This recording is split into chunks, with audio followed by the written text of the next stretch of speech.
Okay, can everyone see it okay? Just a thumbs up. Yeah. I've got some sound in these slides, but only right at the start. So if anyone has their speakers on loud, it's just a warning right now before you get really excited. So without further ado, here's the Frogman, Clarence Henry.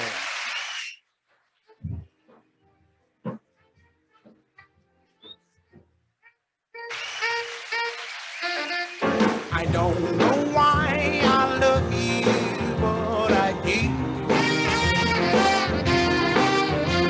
I don't know why I cry so, but I do.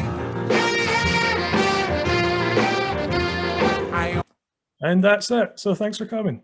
No.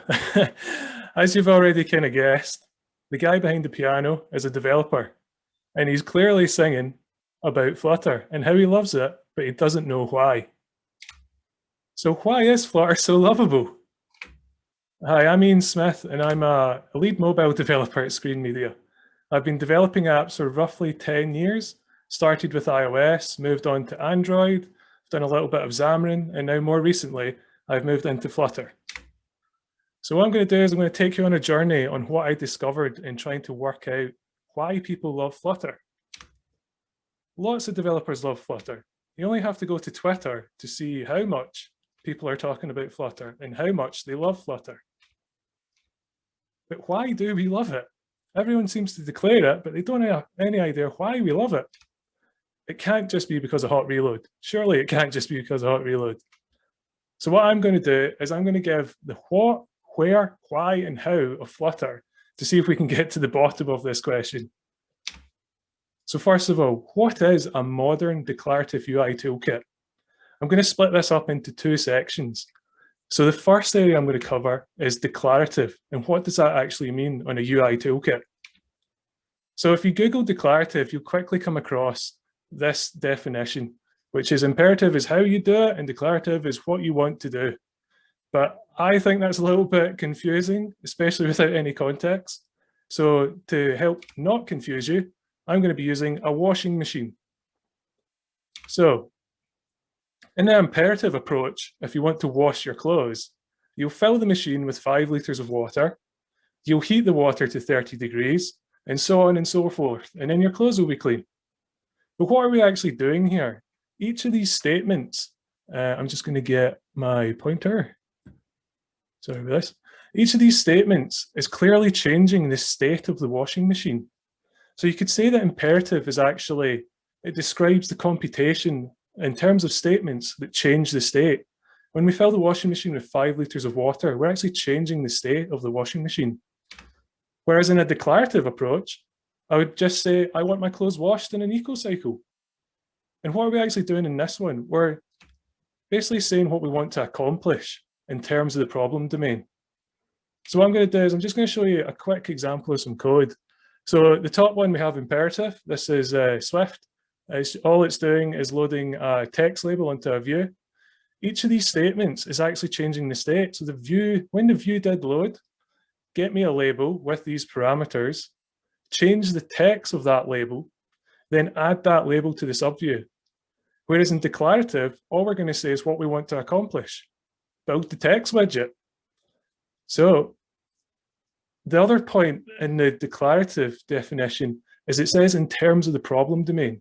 So what does that actually mean? What does that add to the declarative? Well, a domain is basically an extraction of the context that you have. So in the washing machine, if I said drum clean, you would probably understand that you're cleaning the drum of the washing machine. If I said an eco cycle, you would understand in the context of the washing machine what that meant. And in Flutter, we have the exact same thing. We've got a domain-specific language. If I said build text widget, you understand what a widget is in Flutter, and you understand what the build method is in Flutter. So what does declarative actually bring? Why do we love declarative? Well, it's clearly just the readability. The readability you get from having all these aspects makes it much easier to read. This then moves us on to another aspect of declarative, which is no side effects. In this context, side effects is changing the state outside of the method that you have. So In the imperative implementation, we have fill the machine with 5 litres of water. Then we could fill the machine with 5 litres of water. Then we could fill the machine with 5 litres of water. And then we might have a side effect that you don't know is happening. Whereas in the declarative approach, I can say I want my clothes washed in an eco-cycle. Then I can say I want my clothes washed in an eco-cycle again. And what we're going to have is a nice set of clean clothes, maybe by Jeff Goldblum, I'm not too sure. But the main aspect of that is that we can, sorry, I'll just go back. The main aspect of that is we can see that we can repeat the methods over and over, and there's no side effects, and we get the desired result that we want. This brings me on to another aspect of declarative UIs. They have mutable state. This is within the toolkit. So this picture here clearly sums up with the washing machine analogy, how the clothes are immutable and the cat can't get to them. So if you wanted to add that pair of socks that you lost, you'd have to put on another wash. You couldn't change the clothes that were already in the machine. This is very similar to Flutter. So how would you change the text in a text widget? There isn't a setter on the text widget for the text. So you'd clearly have to call the build method again with different text on it. So if I wanted to say, hello, Flutter Scotland online, I would need to change that text and then call the build method again. Whereas in an imperative toolkit, you can actually just change the text here because it's got a setter. So the immutable state on this object isn't actually, you can change it whenever you want. This also brings us on to the widgets or simple objects. So I'm going to be using, I'm going to be using a switch to demonstrate how they're simple objects. Again, in the imperative approach here, you can see that I've got a UI switch, slight typo there. I've got a UI switch, but what we have is you can see the state. There's a property for the state. There's a method to actually change the state, to animate it. And there's also, we can take a callback onto when the state has changed and print if it's on or off. Whereas in Flutter, for contrast, you can see that the switch widget is here and it's not actually holding its state that you can change. It's much more simpler than what the switch is over imperative. So these are simple objects that can easily be rebuilt. This also brings me on to another aspect of where does the state actually live? So the state is not within the UI layer here. It's actually in the application layer here. Whereas in a traditional imperative native toolkit, the state is actually held on this object, but also within the application state.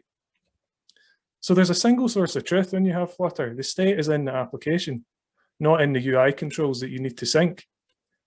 So why do we love these aspects of declarative? Well, they actually make it reliable. We know exactly that there's no side effects when you call methods. We know that there are immutable objects, and we know that there's a single source of truth to where the state comes from. Now I'm going to move on to the modern part of a modern declarative UI toolkit. And for me, this is reactive. So reactive can cover a lot of topics. But what I'm going to focus on, it covers a lot of topics and it usually has this definition. Reactive programming is programming with asynchronous data flows. And I consider that definition to include some functional programming as well as declarative programming. So I'm going to try and simplify it even more. So this isn't a new concept. And if you've ever looked up reactive, you'll probably have found someone talking about a spreadsheet. But what are they actually going on about when they talk about a spreadsheet? So in this example here, I have cell A, which is showing the sum of B1 and C1. So who's responsible for reacting to the change of cell B and cell C? Oh, sorry, that's that, but it's just asked. So who's responsible for the change? It's cell A1. If you look at how the formula is created, it's looking at the change of B1 and C1. B is not telling A to update, and neither is C. A is looking at the results for B and C. So what you could say is reactive programming is when the components are responsible for reacting to the change. And it's kind of a little bit confusing, but I'm going to show you some code as well. Again, we're back on this switch, but what I have added is a text label, and the text label is going to react to the changes of the switch. So who's going to be responsible for reacting to the changes? It should really be the text label. Here in Swift, what we have is there's basically a label and a switch. So when the switch changes, you have to update the text of the label. So it's actually the switch that's telling the label to update. There's not a method on UI label that you can respond to changes. This is the beauty of Flutter. Because of the way that the build method works and the way that the widgets work, you can see here that it's actually the text widget that's responsible for its own change in the state. And the switch is responsible for its own change, so that it's reactive widgets that Flutter brings. So why do we even care about this? What am I talking about? So if you had a widget and you wanted to change it to green, you could update the state to say, please make me green. And then what Flutter is going to do is it's going to return you another widget, which is green. So this is actually called unidirectional data flow, and it helps with a lot of issues that you may have where you're trying to synchronize state and widget in a bi-directional kind of data flow. So why do we love reactive and unidirectional data flow? Well, it's predictable. We know who's going to be reacting to the state changes, and we know in which order the data flow is going to be in. So now what I'm going to do is I'm going to move on to where did declarative UI come from? Again, I'm taking this from a native mobile developer, but if you're a front-end developer, you might already know some of this. I'm going to primarily focus on React because React is what has highly inspired Flutter and also many other UI toolkits. So React was made by Facebook, and it was made by a guy called Jordan Walk. I think that's how you say his name. He was influenced by a component library for PHP called XHP. And what he learned from this library was how to componentize UI components so you could reuse them. Another big aspect of React is the virtual DOM. And the virtual DOM is basically a cache of UI elements that helps optimize the rendering of the UI. And this was influenced by the Doom 3 engine. Walk looked at the Doom 3 engine to see how they were rendering and optimizing the rendering, and took the ideas from that into React. Then in 2011, Walk changed team and was basically given the opportunity to implement the like, comment, and share UI with React on the main Facebook page. So this was basically the first attempt at trying to integrate React into a large-scale application. Then in 2012, some of you may be aware that Facebook acquired Instagram. Instagram, when it joined Facebook, they had a team that was headed by Pete Hunt, and he was in charge of extracting React out of the Facebook website code and implementing it into Instagram's feed. So what he ended up doing was he was the first client for React, and he was the one that helped bring React into the open source world so that everyone else could use it. So what did React bring? It brought declarative UI. It brought building UI with React components, which were reusable. It had unidirectional data flow, and it also had this notion of being able to re-render the entire app on data changes. So I've actually just got some React code here just to highlight how much Flutter has been influenced by this. So what you can see here, I don't actually know React, but I think from this you can kind of gain a rough understanding. So there's a set state. You may have heard of that method before if you did Flutter. There's a render method. You could also maybe just call that method build, and it might actually do the same thing. And there's also, the state is actually controlled outside of these, these kind of elements here. Again, that's probably not the right definition for these, but you can see how close it is to Flutter. Going back to what was happening at Facebook, seeing as they seem to be doing a lot, in 2011, they acquired an agency called Pushpop Press. Pushpop Press was actually basically had people from Apple that had built the first UI kit. So they had a lot of members that had been building these UI kits for native mobile devices. When they got acquired, they were actually put in charge of building an app called Paper. Some people may have used it, may not have used it. But the main idea was all of this interactive, nice looking UI that basically hadn't been seen in iOS apps. So to do that, they'd actually built another toolkit, which was async display kit, and this basically advanced UI kit to use multi-threading and also using modern hardware. Funnily enough, all the people that worked on async display kit then moved to Pinterest. And because of some sort of legal thing, I think it was, they had to rename it to Texture so that Facebook could have one and they could have one. This one was open source and owned by the Texture group. I think that was so they could change companies and not still work on their pet project. What Texture actually brought was it was the first declarative UI toolkit for iOS. It brought interactive UI, and it was improving on UI kit for the modern devices. This thing of not stalling threads and being able to basically use a virtual DOM on a native iOS app. Meanwhile, Facebook, again, was releasing another declarative UI toolkit, which is Component Kit. I had a lot of similar things to Texture, but what they were actually doing was bringing more of React's features and more functional aspects to the native iOS development. And then in 2017, they released Litho, which was the Android version of Component Kit. So that again brought declarative UI components. It brought more of React's features over to Android. And again, it's improving the UI toolkit for modern devices. And then what we can say is a lot of things were happening in 2015. So you could always call this the era of declarative UI. At least that's what I like to call it. So React was also announced at this point. And what React did, if you have not had the joy of using it, it brought, again, a lot of React's components to mobile, but what they were using was a JavaScript bridge to native code. So that meant that they were still basically layering on top the native controls, but having JavaScript.